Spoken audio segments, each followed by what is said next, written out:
السلام عليكم. اليوم راح نسوي كنافة كيتونية، وهالمكونات موجودة معانا قدامنا. شوفوا ما شاء الله مكونات الكنافة. راح يكون أول شي معانا كوب ونص طحين اللوز، وراح يكون عندنا ملعقتين طحين جوز الهند، ومع سكر ملعقة ونص، ملعقة واحدة صغيرة اسبغول. عندنا ماء ورد. شوف بعد ما نخلط هذه المكونات مع بعض، عندنا ماء ورد مع زعفران. خلينا مع الخليط هذا زعفران.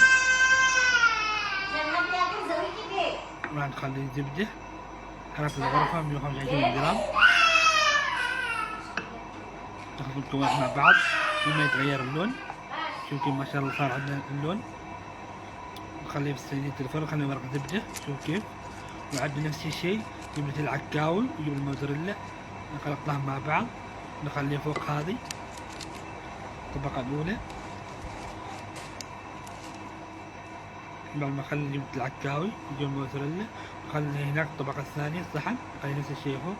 وعندنا الفرن، ترى عندنا الفرن حامي من فوق من تحت الفرن يكون. هذه الطبقة الثانية. كيفيك الريحة ما شاء الله، بس جميل حاجة جميلة. ما خليناها بالفرن. شوف كيف ما شاء الله. هاي النهاية. جربوها علي وعليكم بالعافية. كيف حضرت التنفار.